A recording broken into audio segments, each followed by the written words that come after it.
Hello ਜੀ, ਸਤਿ ਸ਼੍ਰੀ ਅਕਾਲ। Welcome ਹੈ ਤੁਹਾਡਾ ਸਭ ਦਾ ਸਤਲੁਜ ਆਨਲਾਈਨ ਕਲਾਸਿਸ ਦੇ YouTube ਪਲੇਟਫਾਰਮ ਤੇ। ਤਾਂ ATT ਸੈਕੰਡ ਪੇਪਰ ਦੀ ਪ੍ਰੀਪਰੇਸ਼ਨ ਆਪਾਂ ਕਰ ਰਹੇ ਹਾਂ, ਜਿਹਦੇ ਵਿੱਚ ਜੀਓਗ੍ਰਾਫੀ ਦਾ ਚੈਪਟਰ ਨੰਬਰ 2 ਧਰਾਤਲ ਆਪਾਂ ਸਟੱਡੀ ਕਰ ਰਹੇ ਸੀ। ਤੇ ਅੱਜ ਦੀ ਜਿਹੜੀ ਹੈ ਲਾਸਟ ਕਲਾਸ ਹੈ। ਇਸ ਤੋਂ ਬਾਅਦ ਆਪਣਾ ਜਿਹੜਾ ਚੈਪਟਰ ਹੈ ਧਰਾਤਲ ਉਹ ਕੰਪਲੀਟ ਹੋ ਜਾਏਗਾ ਤੇ ਪੂਰੇ ਚੈਪਟਰ ਦੀ PDF ਤੁਹਾਨੂੰ ਆਪਣੇ ਟੈਲੀਗ੍ਰਾਮ ਚੈਨਲ ਤੇ ਪ੍ਰੋਵਾਈਡ ਕਰਵਾ ਦਿੱਤੀ ਜਾਏਗੀ। ਉੱਥੋਂ ਤੁਸੀਂ ਡਾਊਨਲੋਡ ਕਰ ਸਕਦੇ ਹੋ।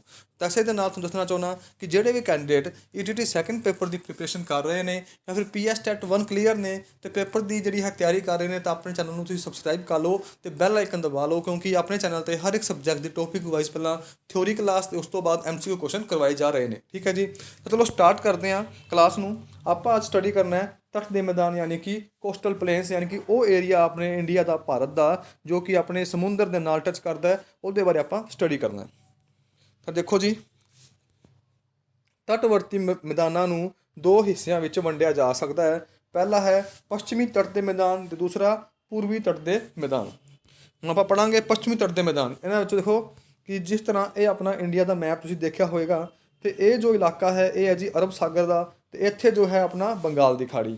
ਜੋ ਇਲਾਕਾ ਅਰਬ ਸਾਗਰ ਨਾਲ ਟੱਚ ਕਰਦਾ ਹੈ ਇੰਡੀਆ ਦਾ, ਇਹਨੂੰ ਕਹਿੰਦੇ ਨੇ ਪੱਛਮ ਤੱਟ ਦਾ ਮੈਦਾਨ, ਤੇ ਜੋ ਇਲਾਕਾ ਬੰਗਾਲ ਦੀ ਖਾੜੀ ਨਾਲ ਟੱਚ ਕਰ ਰਿਹਾ ਇਹਨੂੰ ਕਹਿੰਦੇ ਨੇ ਜੀ ਪੂਰਬੀ ਤੱਟ ਦਾ ਮੈਦਾਨ। ਤਾਂ ਆਪਾਂ ਹੁਣ 1 ਬਾਏ 1 ਪਹਿਲਾਂ ਪੱਛਮੀ ਤੱਟ ਬਾਰੇ ਪੜਾਂਗੇ ਤੇ ਉਸ ਤੋਂ ਬਾਅਦ ਪੂਰਬੀ ਤੱਟ ਬਾਰੇ। ਹਰ ਇੱਕ ਪੁਆਇੰਟ ਜੋ ਤੁਹਾਡੇ ਐਗਜ਼ਾਮ ਤੋਂ ਬਣ ਸਕਦਾ ਹੈ, ਕੁਐਸਚਨ ਬਣ ਸਕਦਾ ਹੈ, ਉਹਨੂੰ ਆਪਾਂ ਕਲੀਅਰ ਕਰ ਦੇਣਾ।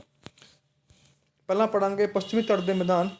ਅਰਬ ਸਾਗਰ ਅਤੇ ਪੱਛਮੀ ਘਾਟ ਦੇ ਵਿਚਕਾਰ ਉੱਤਰ ਤੋਂ ਦੱਖਣ ਵੱਲ ਲਗਭਗ 500 ਕਿਲੋਮੀਟਰ ਦੀ ਲੰਬਾਈ ਵਿੱਚ ਫੈਲੇ ਹੋਏ ਤੰਗ ਅਤੇ ਪੱਧਰੇ ਮੈਦਾਨਾਂ ਨੂੰ ਪੱਛਮੀ ਤੱਟ ਦੇ ਮੈਦਾਨ ਕਿਹਾ ਜਾਂਦਾ ਹੈ। ਠੀਕ ਹੈ, ਯਾਨੀ ਕਿ ਮੇਨ ਮਕਸਦ ਕੀ ਕਿਹਾ ਇਹਨੇ ਕਿ ਇੰਡੀਆ ਦੇ ਜਿਹੜਾ ਇਲਾਕਾ ਅਰਬ ਸਾਗਰ ਨੂੰ ਟੱਚ ਕਰ ਰਿਹਾ ਹੈ, ਇਹ ਵਾਲਾ, ਇਹਨੂੰ ਆਪਾਂ ਪੱਛਮੀ ਤੱਟ ਦੇ ਮੈਦਾਨ ਕਹਾਂਗੇ ਤੇ 1500 ਕਿਲੋਮੀਟਰ ਤੱਕ ਇਹ ਫੈਲੇ ਹੋਏ ਨੇ।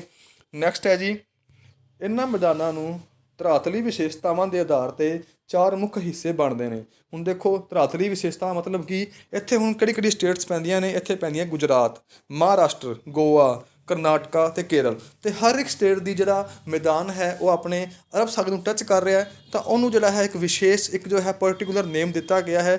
ਉਸ ਨੇਮ ਨਾਲ, ਉਸ ਨਾਮ ਦੇ ਨਾਲ ਜਿਹੜਾ ਹੈ ਉਸ ਮੈਦਾਨ ਨੂੰ ਜਾਣਿਆ ਜਾਂਦਾ ਹੈ। ਤਾਂ ਦੇਖੋ, ਜਿਸ ਤਰ੍ਹਾਂ ਕਿ ਆਪਣਾ ਗੁਜਰਾਤ ਹੈ, ਠੀਕ ਹੈ, ਤਾਂ ਗੁਜਰਾਤ ਦਾ ਉਹ ਇਲਾਕਾ ਜਿਹੜਾ ਕਿ ਆਪਣੇ ਸਮੁੰਦਰ ਅਰਬ ਸਾਗਰ ਨਾਲ ਟੱਚ ਕਰ ਰਿਹਾ, ਉਹਨੂੰ ਕਹਿਤਾ ਗੁਜਰਾਤ ਦਾ ਤਟਵਰਤੀ ਮੈਦਾਨ। ਠੀਕ ਹੈ। ਨੈਕਸਟ ਹੈ ਜੀ ਮਹਾਰਾਸ਼ਟਰ ਅਤੇ ਗੋਆ, ਕੋਂਕਣ ਤਟਵਰਤੀ ਮੈਦਾਨ। ਜਿਹੜਾ ਇਲਾਕਾ ਮਹਾਰਾਸ਼ਟਰ ਜਾਂ ਗੋਆ ਦਾ ਅਰਬ ਸਾਗਰ ਨਾਲ ਟੱਚ ਹੈ, ਜਿਹੜਾ ਤਟਵਰਤੀ ਮੈਦਾਨ ਹੈ, ਉਹਨੂੰ ਕਹਿਤਾ ਕੋਂਕਣ ਤਟਵਰਤੀ ਮੈਦਾਨ। ਨੈਕਸਟ ਹੈ ਜੀ ਕਰਨਾਟਕਾ ਸਟੇਟ ਦਾ ਜਿਹੜਾ ਇਲਾਕਾ ਅਰਬ ਸਾਗਰ ਨਾਲ ਟੱਚ ਕਰ ਰਿਹਾ, ਉਹਨੂੰ ਕਹਿਤਾ ਕੈਨਿਆ। ਕੀ ਕਹਿਤਾ ਜੀ? ਕੈਨਿਆ ਤਟਵਰਤੀ ਮੈਦਾਨ। ਨੈਕਸਟ ਆਪਣੀ ਸਟੇਟ ਆਉਂਦੀ ਹੈ ਸਭ ਤੋਂ ਲਾਸਟ ਦੇ ਅੰਦਰ, ਪੱਛਮੀ ਤੱਟ ਦੇ ਅੰਦਰ, ਉਹ ਹੈ ਜੀ ਕੇਰਲ। ਕਿਹੜੀ ਹੈ?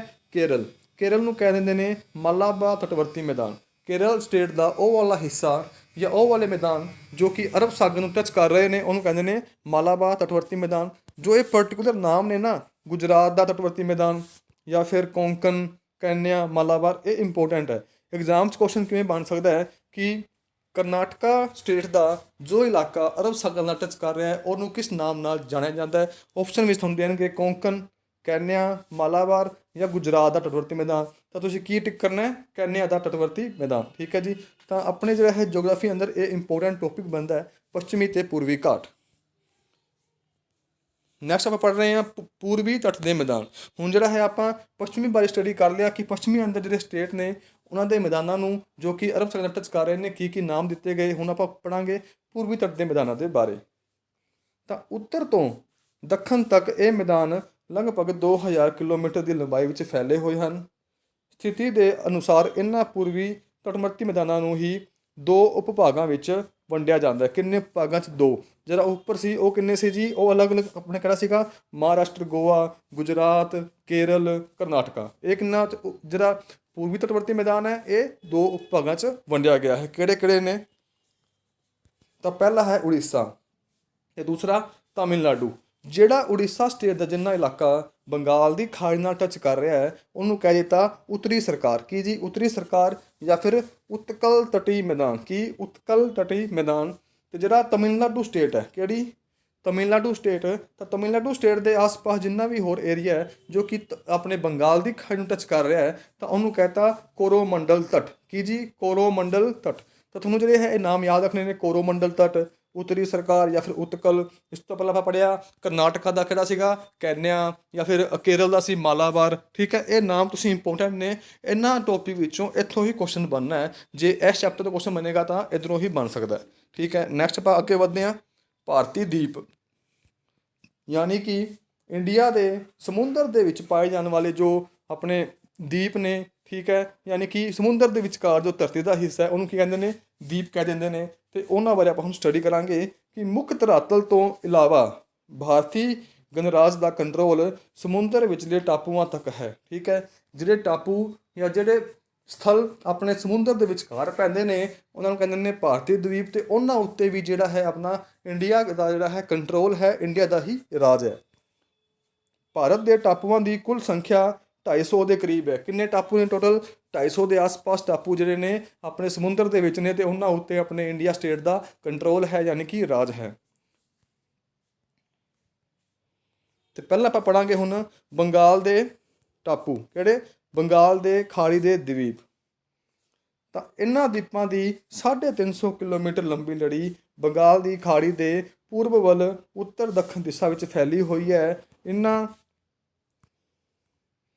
ਇਹਨਾਂ ਵਿੱਚ ਅੰਡੇਮਾਨ ਨਿਕੋਬਾਰ ਦੀਪ ਸਮੂਹ ਹੈ। ਅੰਡੇਮਾਨ ਨਿਕੋਬਾਰ ਦੀਪ ਸਮੂਹ ਦੀ ਸਭ ਤੋਂ ਉੱਚੀ ਚੋਟੀ ਸੈਡਲ ਪੀਕ ਹੈ। ਦੇਖੋ ਜੀ, ਇਹ ਆਪਣਾ ਇੰਡੀਆ ਦਾ ਕੀ ਹੈ, ਮੈਪ। ਠੀਕ ਹੈ, ਇੰਡੀਆ ਦੇ ਮੈਪ ਦੇ ਵਿੱਚ ਜਿਹੜੀ ਇੱਥੇ ਹੈ ਇਹ ਹੈ ਜੀ ਬੰਗਾਲ ਦੀ ਖਾੜੀ। ਕੀ ਹੈ? ਬੰਗਾਲ ਦੀ ਖਾੜੀ। ਅਤੇ ਇਹਨਾਂ ਵਿੱਚ ਹੀ ਕੀ ਨੇ, ਆਪਣੇ ਅੰਡੇਮਾਨ ਨਿਕੋਬਾਰ ਦੀਪ ਸਮੂਹ ਨੇ। ਨਿੱਕੇ ਨਿੱਕੇ ਟਾਪੂ ਅਲੱਗ-ਅਲੱਗ ਬਣੇ ਹੋਏ ਨੇ। ਅਤੇ ਇਹਨਾਂ ਟਾਪੂਆਂ ਦੇ ਵਿੱਚ ਜਿਹੜਾ ਹੈ ਕੀ ਹੈ, ਸਭ ਤੋਂ ਉੱਚੀ ਇੱਕ ਚੋਟੀ ਹੈ। ਕਿਹੜੀ? ਉਹ ਹੈ ਜੀ ਸੈਡਲ ਪੀਕ। ਠੀਕ ਹੈ, ਸੈਡਲ ਪੀਕ ਜਿਹੜੀ ਹੈ ਕਿੱਥੇ ਪਾਈ ਜਾਂਦੀ ਹੈ? ਤਾਂ ਅੰਡੇਮਾਨ ਨਿਕੋਬਾਰ ਦਵੀਪ ਸਮੂਹ 'ਤੇ ਸੈਡਲ ਪੀਕ ਪਾਈ ਜਾਂਦੀ ਹੈ, ਅਤੇ ਇਸ ਦਵੀਪ ਸਮੂਹ ਦੀ ਸਭ ਤੋਂ ਉੱਚੀ ਚੋਟੀ ਹੈ। ਨੈਕਸਟ ਪੁਆਇੰਟ ਹੈ ਭਾਰਤ ਦਾ ਇਕੱਲਾ ਜਿੰਦਾ ਜਵਾਲਾਮੁਖੀ ਬੈਰਨ। ਕਿਹੜਾ? ਬੈਰਨ। ਦੇਖੋ ਜੀ, ਇੰਪੋਰਟੈਂਟ ਪੁਆਇੰਟ ਹੈ। ਇਸੇ ਦਵੀਪ ਸਮੂਹ ਵਿੱਚ ਹੈ, ਯਾਨੀ ਕਿ ਅੰਡੇਮਾਨ ਨਿਕੋਬਾਰ ਦਵੀਪ ਸਮੂਹ ਵਿੱਚ ਇੱਕ ਜਵਾਲਾਮੁਖੀ ਹੈ। ਕਿਹੜਾ? ਬੈਰਨ। ਅਤੇ ਉਹ ਭਾਰਤ ਦਾ ਜਿਹੜਾ ਹੈ ਇਕੱਲਾ, ਯਾਨੀ ਕਿ ਇੱਕੋ ਇੱਕ ਜਿੰਦਾ ਜਵਾਲਾਮੁਖੀ, ਯਾਨੀ ਕਿ ਉਸ ਜਵਾਲਾਮੁਖੀ ਤੋਂ ਅੱਜ ਵੀ ਜਿਹੜਾ ਹੈ ਲਾਵਾ ਨਿਕਲ ਰਿਹਾ ਹੈ, ਨਿਕਲਦਾ ਰਹਿੰਦਾ ਹੈ ਟਾਈਮ ਟੂ ਟਾਈਮ। ਠੀਕ ਹੈ, ਤਾਂ ਜਿਹੜਾ ਬੈਰਨ ਹੈ ਜਿੰਦਾ ਜਵਾਲਾਮੁਖੀ ਭਾਰਤ ਦਾ ਇਕਲੌਤਾ ਆਪਣੇ ਅੰਡੇਮਾਨ ਨਿਕੋਬਾਰ ਦਵੀਪ ਸਮੂਹ 'ਤੇ ਪਾਇਆ ਜਾਂਦਾ ਹੈ। ਭਾਰਤ ਦਾ ਸਭ ਤੋਂ ਦੱਖਣੀ ਸਿਰਾ ਇੰਦਰਾ ਪੁਆਇੰਟ। ਕਿਹੜਾ? ਇੰਦਰਾ ਪੁਆਇੰਟ ਜਿਹੜਾ ਹੈ ਭਾਰਤ ਦਾ ਦੱਖਣੀ ਸਿਰਾ, ਜੋ ਕਿ ਕੰਨਿਆ ਕੁਮਾਰੀ ਆਪਾਂ ਮੰਨਦੇ ਹਾਂ। ਅਤੇ ਉਹ ਕਿੱਥੇ ਹੈ ਜੀ? ਉਹ ਵੀ ਅੰਡੇਮਾਨ ਨਿਕੋਬਾਰ ਦੇ ਜਿਹੜਾ ਗ੍ਰੇਟ ਨਿਕੋਬਾਰ ਵਾਲਾ ਹਿੱਸਾ ਹੈ। ਕਿਹੜਾ? ਗ੍ਰੇਟ ਨਿਕੋਬਾਰ ਵਾਲਾ ਉੱਥੇ ਹੈ। ਕਿਹੜਾ? ਇੰਦਰਾ ਪੁਆਇੰਟ ਇੰਡੀਆ ਦਾ ਸਭ ਤੋਂ ਸਾਊਥ ਵਾਲਾ ਜੋ ਲਾਸਟ ਪੁਆਇੰਟ ਹੈ ਉਹ ਹੈ ਜੀ ਆਪਣਾ ਇੰਦਰਾ ਪੁਆਇੰਟ। ਅਤੇ ਕਿੱਥੇ ਮਿਲਦਾ ਹੈ? ਗ੍ਰੇਟ ਨਿਕੋਬਾਰ 'ਚ। ਦੇਖੋ ਹੁਣ ਆਪਾਂ ਇੱਥੇ ਮੈਪ ਦੇ ਥਰੂ ਪੜ੍ਹਾਂਗੇ। ਮੈਪ ਦੇ ਥਰੂ ਜਿਹੜਾ ਹੈ ਤੁਹਾਨੂੰ ਸਮਝਾਵਾਂਗਾ ਕਿ ਜੋ ਆਪਣਾ ਅੰਡੇਮਾਨ ਨਿਕੋਬਾਰ ਦਵੀਪ ਸਮੂਹ ਹੈ, ਇੱਥੇ ਕੀ ਹੈ? ਸਾਰੀ ਬੰਗਾਲ ਦੀ ਖਾੜੀ ਹੈ, ਸਾਰਾ ਬੰਗਾਲ ਦੀ ਖਾੜੀ ਦਾ ਇੱਥੇ ਪਾਣੀ ਹੈ। ਅਤੇ ਇਹਨਾਂ ਵਿੱਚ ਕੀ ਹੈ? ਅੰਡੇਮਾਨ ਨਿਕੋਬਾਰ ਦੇ ਦਵੀਪ ਸਮੂਹ। ਠੀਕ ਹੈ, ਅਤੇ ਇਹਨਾਂ ਵਿੱਚ ਜੋ ਇੰਪੋਰਟੈਂਟ ਨੇ ਉਹ ਆਪਾਂ ਸਟੱਡੀ ਕਰਾਂਗੇ, ਜਿੱਥੋਂ ਆਪਣੇ ਐਗਜ਼ਾਮ 'ਚ ਕੁਐਸਚਨ ਬਣਦੇ ਨੇ। ਐਵੇਂ ਤਾਂ ਇੱਥੇ ਬਹੁਤ ਸਾਰੇ ਜਿਹੜੇ ਨੇ ਦਵੀਪ ਸਮੂਹ ਪਾਏ ਜਾਣਗੇ, ਪਰ ਲੇਕਿਨ ਆਪਾਂ ਜਿਹੜੇ ਮੋਟੇ ਜੋ ਇੰਪੋਰਟੈਂਟ ਹੈ ਐਗਜ਼ਾਮ ਦੇ ਪੁਆਇੰਟ ਆਫ ਵਿਊ ਨਾਲ, ਉਹਨੂੰ ਹੀ ਆਪਾਂ ਸਟੱਡੀ ਕਰਾਂਗੇ। ਤਾਂ ਦੇਖੋ, ਅੰਡੇਮਾਨ ਨਿਕੋਬਾਰ ਦੇ ਦਵੀਪ ਸਮੂਹ ਦੇ ਵਿੱਚ ਜੋ ਸਭ ਤੋਂ ਉੱਪਰ ਵਾਲਾ ਹਿੱਸਾ ਹੈ ਉਹਨੂੰ ਕਹਿੰਦੇ ਨੇ ਨੌਰਥ ਅੰਡੇਮਾਨ। ਕੀ ਕਹਿੰਦੇ ਨੇ ਜੀ? ਨੌਰਥ ਅੰਡੇਮਾਨ।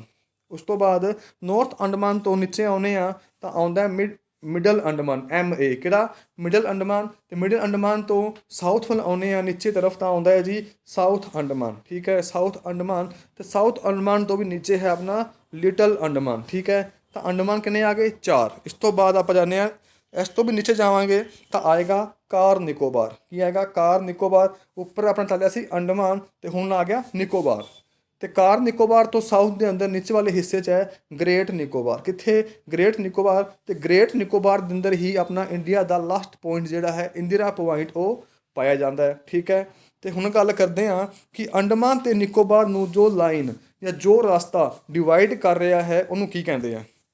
ਠੀਕ ਹੈ, ਉਹਨੂੰ ਕੀ ਕਹਿੰਦੇ ਆ? ਤਾਂ ਤੁਸੀਂ ਦੇਖੋ ਇੱਥੇ ਕਿ ਸਾਊਥ ਅੰਡੇਮਾਨ ਜੋ ਹੈ ਅਤੇ ਲਿਟਲ ਅੰਡੇਮਾਨ ਜੋ ਹੈ, ਇਹਨਾਂ ਦੋਨਾਂ ਨੂੰ ਜੋ ਡਿਵਾਈਡ ਕਰ ਰਹੀ ਹੈ ਲਾਈਨ ਉਹ ਹੈ ਜੀ DSL।